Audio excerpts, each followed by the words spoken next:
नमस्कार दोस्तों, मैं राहुल शर्मा आप सभी का हार्दिक स्वागत करता हूं निर्णय इसके प्लेटफॉर्म पर। उस ऑथेंटिक सोर्स के बारे में बात करेंगे जिसको अगर आप अच्छे से तैयार कर लें तो प्रीलिम्स के 101% चांसेस है निकलने के।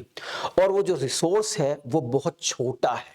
ये नहीं कि भारी भरकम स्टडी मटेरियल आपको मैं बता दूं, बहुत सारी किताबें बता दूं, ऐसा कुछ नहीं है। एनसीईआरटी और एक दो स्टैंडर्ड बुक्स के अगर आप इर्द गिर्द घूमकर अपनी तैयारी करते हैं तो 101% चांसेस हैं कि आप 60 के आसपास, 60 से लेके 70 के आसपास जो क्वेश्चन है वो ठीक कर आएंगे। और दोस्तों पिछले 5 से 6 साल का अगर यूपीएससी का ट्रेंड देखूं, स्पेशली प्रीलिम्स का ट्रेंड देखूं, तो वहां पर ये देखा गया है जिन बच्चों ने 50 के आसपास क्वेश्चन ओवरऑल ठीक कर दिए हैं प्रीलिम्स के पेपर 1 में, जीएस पेपर 1 में, तो उनके चांसेस हैं कि उनका प्रीलिम्स क्वालिफाई हुआ है, 101% क्वालिफाई हुआ है। तो वो ऑथेंटिक सोर्स कौन सा है प्रीलिम्स के लिए जिसको अगर हम पढ़ लें तो लगभग 60 से लेके 70 के बीच में हमारे क्वेश्चन सही हो जाएंगे प्रीलिम्स के पेपर 1 में। तो आज उन्हीं पर बात करेंगे, उन किताबों के बारे में बात करेंगे, उन जो गवर्नमेंट वेबसाइट्स हैं उनके बारे में बात करेंगे, जहां से आप अगर ये सारा डेटा तैयार कर लेते हैं तो आपका 101% चांसेस है कि आपका प्रीलिम्स क्वालिफाई हो जाए। तो वन बाय वन करके सभी सब्जेक्ट को हम देखने की कोशिश करेंगे दोस्तों। तो सबसे पहले बात करते हैं हम इंडियन पॉलिटी की, यानी भारतीय राजव्यवस्था की। देखिए इंडियन पॉलिटी के लिए वन एंड ओनली अगर कोई सोर्स है तो वो है दोस्तों लक्ष्मीकांत। लक्ष्मीकांत के साथ बस शर्त ये है कि इसको नंबर ऑफ टाइम्स पढ़ना पड़ता है। जब आप पहली रीडिंग देंगे तो कुछ और समझ में आएगा, जब अगली रीडिंग देंगे तो हाँ कुछ और एक्स्ट्रा समझ में आएगा। तो इसको नंबर ऑफ टाइम आपको पढ़ना है। जब आप इसको नंबर ऑफ टाइम्स पढ़ लें तो उसके बाद एक शॉर्ट नोट्स बनाइएगा। Short notes maximum 50 pages, 50 page का होना चाहिए। शॉर्ट नोट्स में इसलिए कह रहा हूं ताकि जब एग्जाम के टाइम पर आपको रिवीजन करने में ये भारी भरकम किताब को इसके पीछे ना भागना पड़े, बस अपने 50 पेज उठाइए और फटाफट क्विक रिवीजन कर लीजिए। जब आप नंबर ऑफ टाइम्स इस बुक को पढ़ लें, शॉर्ट नोट्स बना लें, तो उसके बाद इस किताब के पीछे कुछ एमसीक्यूज दिए गए हैं, उन एमसीक्यूज को नंबर ऑफ टाइम्स सोल्व कीजिए दोस्तों। इससे आपका कॉन्फिडेंस भी बढ़ेगा और आपका इस सब्जेक्ट बड़ा ही शानदार हो जाएगा, क्योंकि प्रीलिम्स में इस सब्जेक्ट का बहुत महत्वपूर्ण रोल है। 15 से लेके 20 तक सवाल आते हैं, तो इस सब्जेक्ट के लिए केवल और केवल यही एक किताब है जिसको आपको नंबर ऑफ टाइम रिवाइज करनी है दोस्तों। अब बात करते हैं ज्योग्राफी यानी भूगोल की। देखिए भूगोल के लिए आपको 4 सोर्स की, 4 रिसोर्सेस को आपको फॉलो करना है। नंबर 1 एनसीईआरटी, नंबर 2 आपको जीसी लियोंग, और एनसीईआरटी में भी क्लास 11th की एनसीईआरटी, क्लास 12th की एनसीईआरटी। नंबर 3 पे जीसी लियोंग और नंबर 4 पे कोई भी मैप से संबंधित कोई भी आप एक बुकलेट ले लीजिए और उसमें मैप को पॉइंट आउट करते रहिए, जो भी करंट में मुद्दा चल रहा है, कोई भी लोकेशन की बात हो रही है। तो ज्योग्राफी में आपको क्लास 11th की एनसीईआरटी पढ़नी है, और क्लास 11th में 2 ज्योग्राफी की एनसीईआरटी है। नंबर 1 है दोस्तों फिजिकल ज्योग्राफी। इस फिजिकल ज्योग्राफी मतलब भौतिक भूगोल। ये क्यों महत्वपूर्ण है, क्यों जरूरी है किताब? क्योंकि ये देखने में मिला है पिछले 5 से 6 सालों में जो भी प्लेट टेक्टोनिक्स, वोल्केनोस, अर्थक्वेक और रॉक से संबंधित जो भी क्वेश्चंस आए हैं वो क्वेश्चंस इसी किताब से सोल्व हो रहे हैं, यहीं से पूछा गया है। इसके अलावा दोस्तों क्लास 11th की ही एक है फिजिकल एनवायरनमेंट। ठीक है, इससे देखने को मिला है कि हिमालय, रिवर या क्लाइमेट ऑफ इंडिया से रिलेटेड जो भी क्वेश्चंस आए हैं वो इसी किताब से सोल्व हो गए हैं। तो यानी क्लास 11th की जो एनसीईआरटी है ज्योग्राफी से संबंधित जो 2 किताबें हैं, इसको आपको कम से कम 3 से 4 बार रिवाइज करना है। राइट दोस्तों, इसके बाद आते हैं अब क्लास 12th की एनसीईआरटी। क्लास 12th की भी 2 एनसीईआरटी हैं।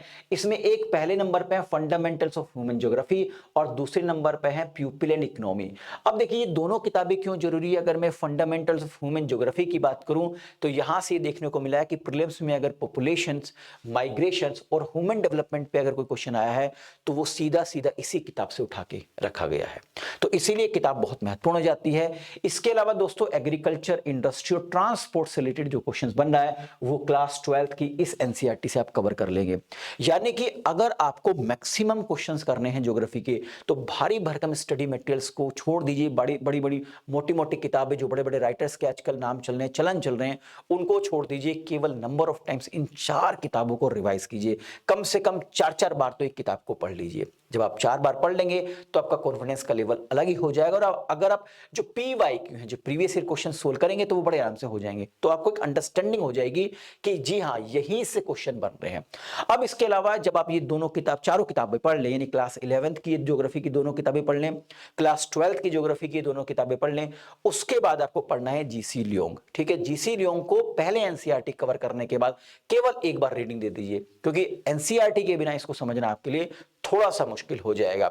जब आप ये कवर कर लें उसके बाद आपके पास एटलस होना चाहिए, यानी कि मैप होना चाहिए।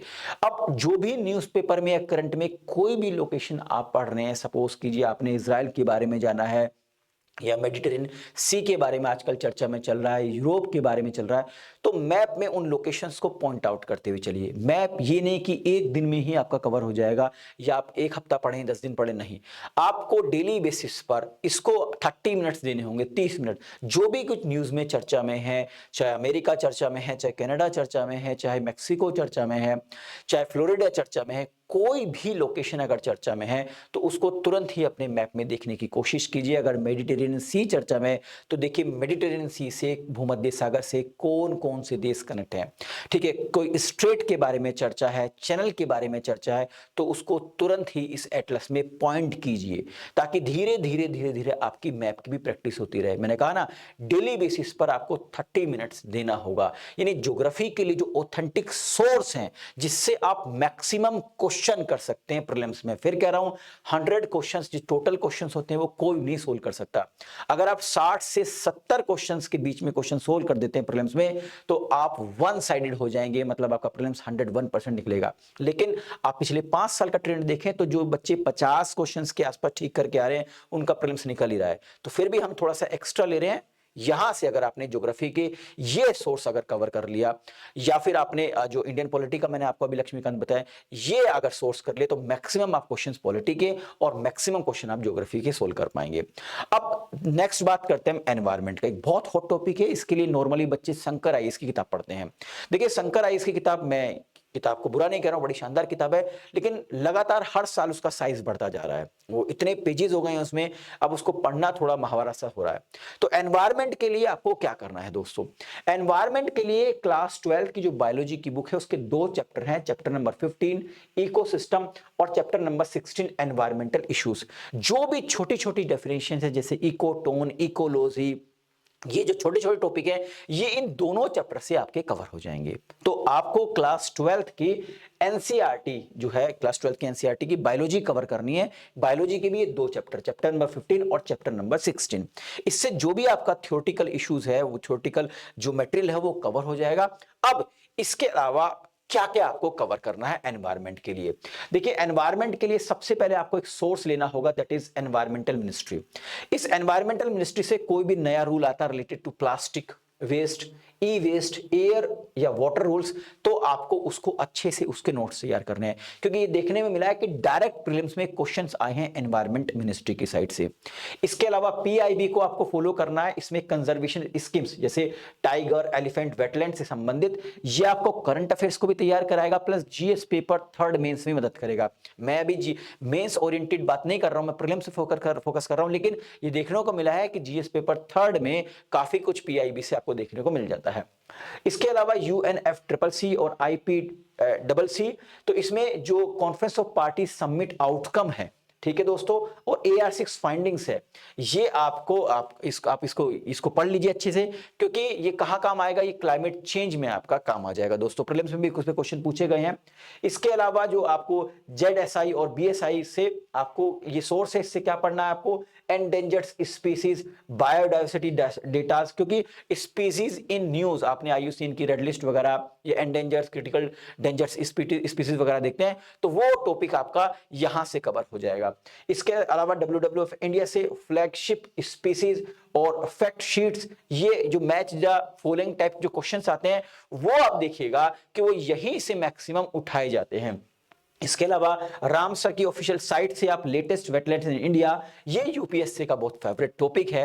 तो देखिए, एनवायरनमेंट के लिए, एनवायरनमेंट एंड इकोलॉजी के लिए आपको भारी भरकम कोई रिसोर्स जो फॉलो नहीं करना है, जैसे मैंने कहा शंकर आईएएस या किसी इंस्टीट्यूशंस की, कोचिंग इंस्टीट्यूशन के भारी भरकम नोट्स पढ़ने नहीं, उससे वो काफी हो जाता है। आपको केवल और केवल इसी को फॉलो करना है, यानी कि जैसे मैंने बताया क्लास 12th की जो एनसीईआरटी बायोलॉजी की, उसका चैप्टर नंबर 15 और 16 कवर करना है, और इसके अलावा इन सारे सोर्सेस को फॉलो कीजिए, यहां से जो भी संबंधित आपको संबंधित मटेरियल मिलता है उसके शॉर्ट नोट्स बनाइए, क्योंकि डेफिनेटली आपके प्रीलिम्स में हेल्प करेगा, इवन मेंस में भी कुछ ना कुछ आपको मदद कर ही देगा।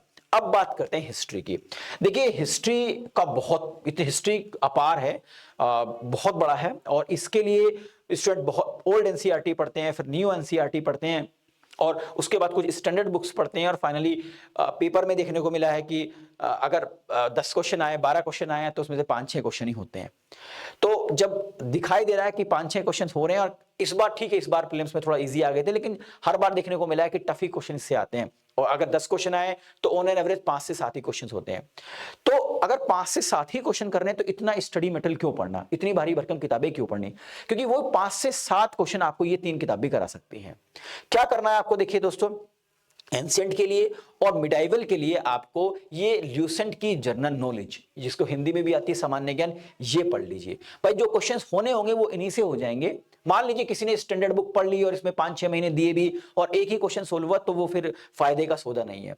आप मिडाइवल के लिए और एंशिएंट के लिए, ठीक है, एंशिएंट और मिडाइवल के लिए, दोनों के लिए यही ल्यूसेंट को फॉलो कीजिए। कुछ लोग शायद अपोज कर सकते हैं कि भाई आपको पता नहीं है, आपको जानकारी नहीं है, लेकिन मैं यही कहूंगा कि अगर आप 7 क्वेश्चन कर रहे हैं 6 महीने की तैयारी के बाद, और आप 5 क्वेश्चन कर रहे हैं, 6 क्वेश्चन कर रहे हैं 1 महीने की तैयारी के बाद, तो आप समझ सकते हैं ना इसको, आप इस चीज को बहुत आसानी से समझ सकते हैं। तो मैं कहूंगा एंशिएंट और मिडाइवल के लिए दोनों को फॉलो कीजिए। हाँ, आप मॉडर्न इंडिया हिस्ट्री के लिए स्पेक्ट्रम को जरूर पढ़िएगा, और स्पेक्ट्रम के भी स्पेसिफिक चैप्टर, यानी कि शुरू के पहले पेज से पढ़ा और पढ़ते चलेंगे जी नहीं, स्पेसिफिक चैप्टर पढ़िए, स्पेसिफिक चैप्टर को फॉलो कीजिए।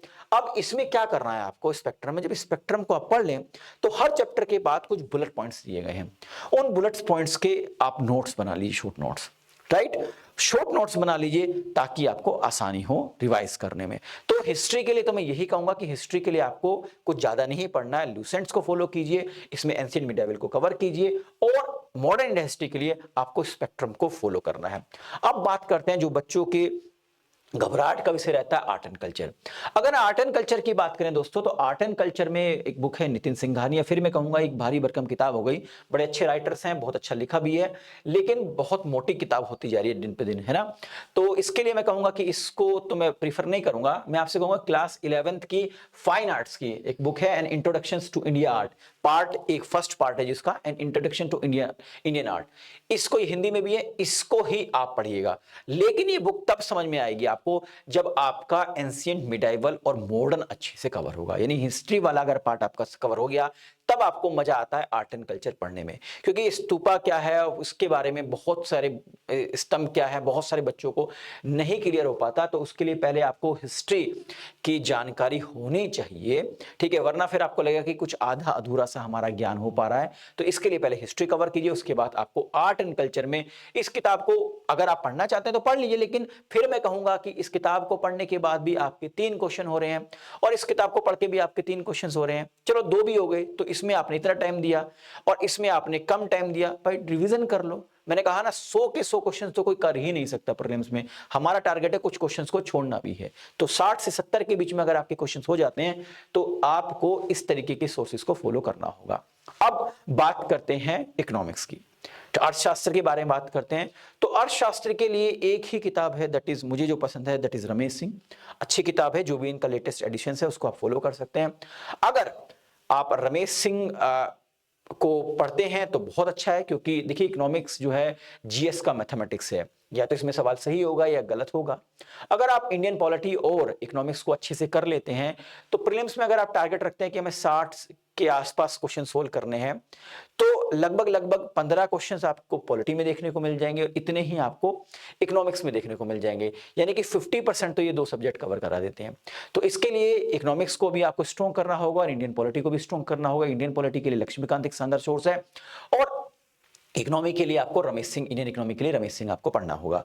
अब या तो आप रमेश सिंह पढ़ लीजिए, या फिर आप मेरा कूपन कोड इस्तेमाल कर सकते हैं आर लाइव, इस वीडियो के डिस्क्रिप्शन में भी लिंक दी गई है, आप हमारे कोर्स को ज्वाइन कर सकते हैं, और वहां पर मैंने पूरा इंडियन इकोनॉमी को कवर कराया है। तो आप मेरी क्लासेस भी देख सकते हैं, मेरी क्लास भी देख सकते हैं, या फिर आप रमेश सिंह भी पढ़ सकते हैं।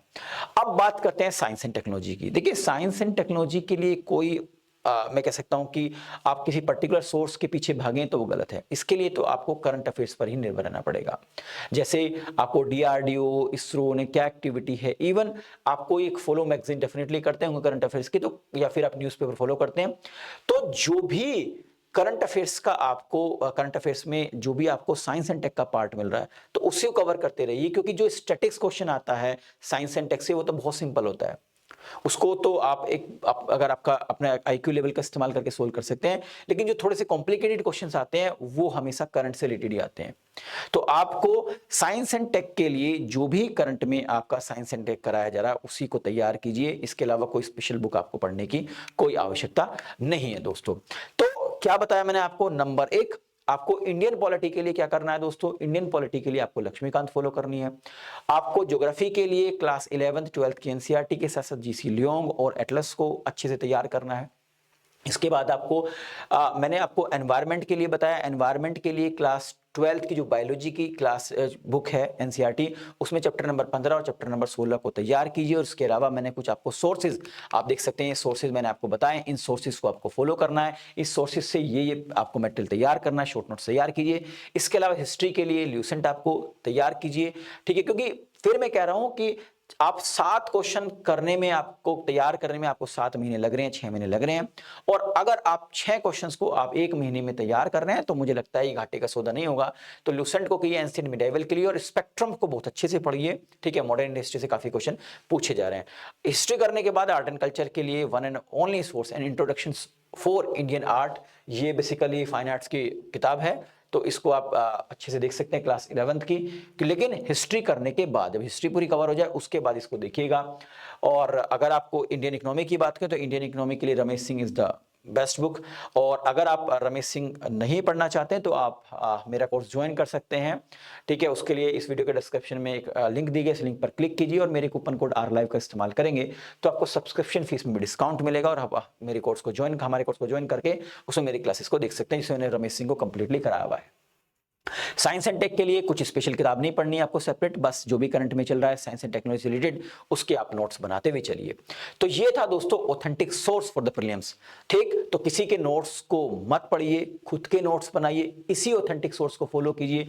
आप देखेंगे कि आपके 60 से लेके 70 के आसपास जो क्वेश्चन है प्रीलिम्स में वो सही हो जाएंगे। इसके अलावा आपको एक महत्वपूर्ण पॉइंट और बता देता हूं दोस्तों, देखिए यूपीएससी के जो क्वेश्चंस के पूछने की भाषा है वो थोड़ी सी अजीबोगरीब होती है।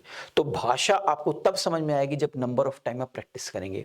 तो कोई भी आप एक क्वेश्चन बैंक मंगा लीजिएगा, बहुत सारे क्वेश्चन बैंक्स अवेलेबल हैं। अब आप कहेंगे सर आप बता दीजिए, तो आपको जो भी सही लगे, जो सस्ता हो और जिसमें एरर कम से कम हो, वो आप मंगा लीजिएगा, ठीक है। क्वेश्चंस बैंक जिसमें प्रीवियस ईयर क्वेश्चंस भी हो प्लस कुछ क्वेश्चंस एक्स्ट्रा भी हो, मतलब पीवाईक्यू से अलग हो। तो उन सभी क्वेश्चंस को हर सब्जेक्ट को तैयार करते रहिए, सब्जेक्ट में चैप्टर तैयार करते रहिए और क्वेश्चंस को सोल्व करते रहिए।